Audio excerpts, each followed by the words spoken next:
Eh bien, bonjour à tous, c'est Flo, et aujourd'hui on se retrouve pour le Daredevil Enfer glacé, donc Cold in Hell. Donc là, je l'ai en version prestige. Un récit de Charles Soule et Steve McNiven. Alors, de quoi est-ce que ça parle tout simplement ce récit? Ce récit, c'est un petit peu un Old Man Daredevil, un Old Man Murdoch, donc écrit par Charles Soule et dessiné par Steve McNiven. Steve McNiven qui a l'habitude des récits un petit peu old man dans un futur un peu dégueulasse, poisseux, parce que tout simplement c'est lui qui avait travaillé sur le Old Man Logan.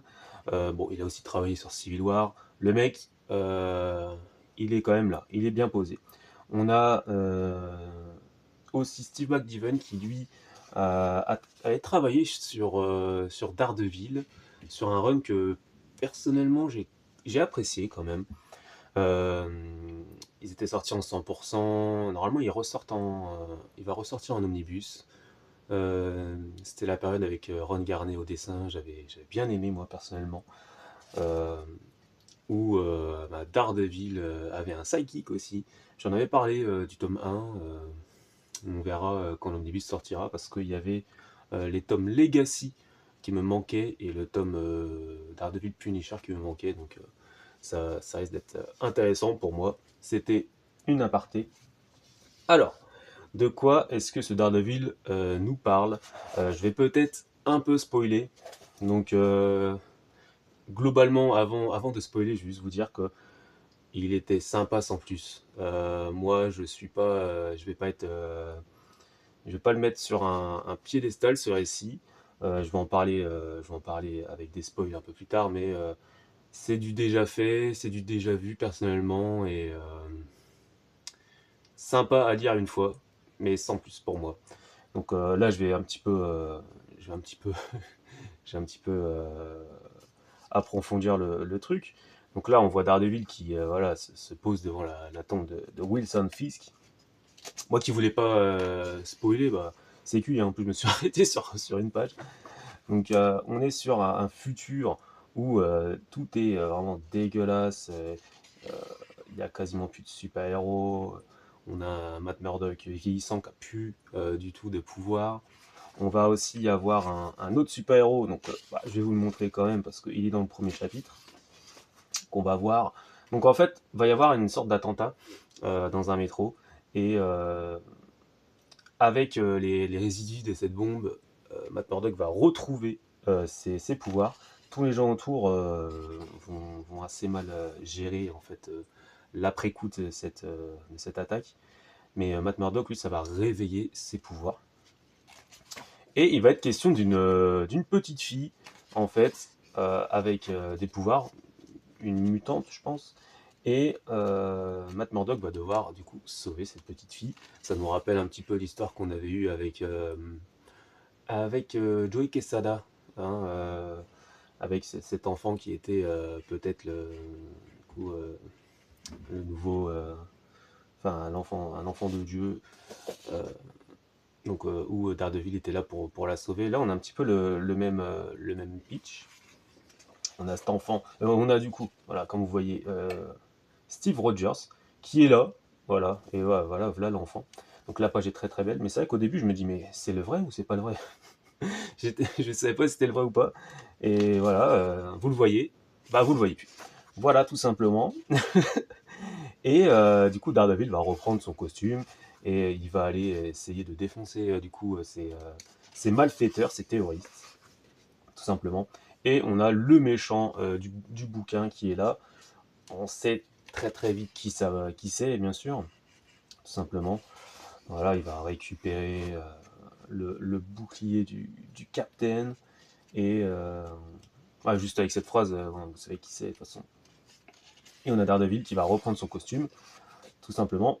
Là, on a d'autres personnages qu'on connaît très bien. Du coup, là, on a le Punisher. Il va y avoir une scène un petit peu over the top avec le Punisher parce que rien que dans la façon où le Punisher subit et quand il revient, c'est vraiment. On a l'impression que on a du Garcenis, quoi. C'est vraiment du over the top. En fait, il prend tout ce qu'il prend dans la gueule, c'est ce qu'il a un petit peu fait aux mafieux et tout dans le rôle de Garcenis. Enfin, moi, c'est ce que j'ai un peu vu. Et après, on a un petit côté over the top que je trouve un petit peu trop poussé, quoi, tout simplement. Après, il y a de très belles pages. Je reviens un petit peu sur le style de McNiven, où là, il a clairement embrassé le style de Frank Miller pour moi. Je le vois pour moi, c'est comme ça. On a, pour moi, c'est vraiment un hommage un petit peu à Frank Miller. C'est un hommage au Dark Knight Returns de Frank Miller. C'est, mais clairement quoi. Clairement, sans le côté politique de la chose, c'est et un peu moins bourrin, on va dire.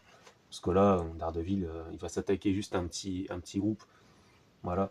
Euh, le dessin est sympathique, il m'a pas gêné. Moi, je préfère sa période Civil War, bien sûr. Bah, m'a pas gêné. Par contre, le design du costume, j'aime beaucoup parce que on a vraiment un petit côté Catwoman de Tim Burton, vous voyez, où en fait elle a fabriqué de briques et de broc son costume. Bah, là, Daredevil, il a reconstruit son costume comme ça. Enfin, ça m'a fait penser à ça. Je sais pas s'il y avait d'autres références. Donc, et là, on l'a vraiment très longiligne, on l'a vraiment très fin, quoi. Là, on voit que c'est un old man, quoi. C'est un old man. Voilà, tout simplement. Euh, Qu'est-ce que je devais vous dire aussi? Donc là, on a le petit côté avec Nelson, bien sûr, avec Foggy, mais, euh, mais voilà, le récit globalement, il est sympa sans plus quoi. Je vais pas non plus dire que c'était extraordinaire. Il y en a qui ont beaucoup aimé, je peux comprendre, hein, attention, mais c'est vrai que dans le même type de récit, j'avais des meilleurs souvenirs de Daredevil The End. Alors, c'était en fait un comics, même pas centré sur Daredevil, c'était centré sur Ben Udrich, donc du coup le journaliste, où il va écrire un dossier sur la dernière mission de Daredevil, en fait, la mort de Daredevil. Et j'ai trouvé ça plus intéressant. Donc voilà. Parce que là, pour moi, c'est quelque chose que j'ai déjà vu, quoi. Je suis désolé, mais c'est sympathique, bien sûr, mais sans plus. On a Electra. Bon, sincèrement, si ça, c'est pas l'Electra de Frank Miller, je sais pas ce que c'est, hein. Sincèrement, on est vraiment sur l'Electra de Frank Miller avec les traits. Alors, je ne sais pas sur quoi ils ont fait le contour, mais j'ai l'impression de voir vraiment des traits assez épais, mais qui coupent directement à l'extrémité. On a l'impression que c'est fait numériquement, mais moi je pense que c'est aussi le parti pris Miller Nest. Je sais pas comment on dit, mais voilà. Et, euh, et aussi le récit est court. Alors, d'un côté, j'ai envie de vous dire, je veux pas être méchant, mais d'un côté, heureusement que c'est court parce que ça raconte pas grand chose pour moi. Et d'un côté, c'est con parce qu'ils auraient peut-être pu prolonger, quoi, au moins en faire 4, parce que là, c'est sur 3 chapitres, ou peut-être prolonger parce que, et peut-être développer des trucs. Parce que ça, pour moi, c'est assez classique. Sincèrement, c'est quelque chose d'assez classique. Très belle couverture. Donc, je vais aller vers la fin, parce que on va essayer de voir les couvertures euh, hop, alternatif. Donc par contre, je sais pas si dans la version 100% il y a ça. Ça c'est le plus gros, la plus-value de ce titre. Il y a ça. Et moi j'aime beaucoup. Moi j'aime beaucoup. C'est limite ce que j'ai préféré dans le livre, quoi. Et même pas le récit en lui-même. C'est du coup comment ça se construit tout simplement. Donc à l'époque, il l'avait déjà envisagé avant le Covid. Le Covid avait mis un coup de frein. Je trouve ça un peu con, quoi. Ils auraient peut-être pu profiter, entre guillemets, de cette période pour étoffer l'histoire. Donc là, on voit bien comment ça part. Limite, je préfère le brut que l'ancrage. Je sais. Non, pourtant, c'est du feutre, hein. C'est du stylo noir. Donc bon. Donc là, je vais vous montrer les couvertures alternatives. Et on va s'arrêter là-dessus, hein. Pour moi, bah, je vais le redire, hein, c'est classique mais sans plus, quoi. Voilà.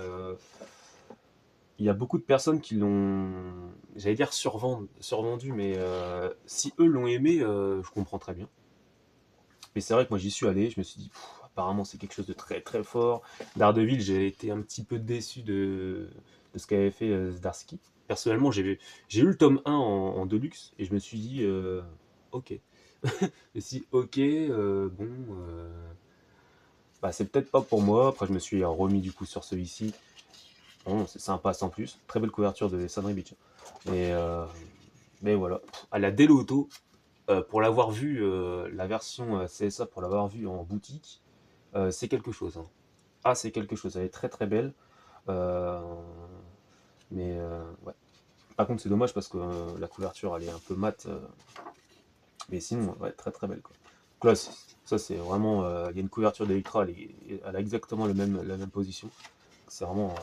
Celle de Daniel Warren Johnson, elle est assez plate, je trouve. Voilà. Je l'ai connue beaucoup plus dynamique, on va dire. Donc voilà. Tout simplement ce que j'avais à dire sur cet enfer glacé.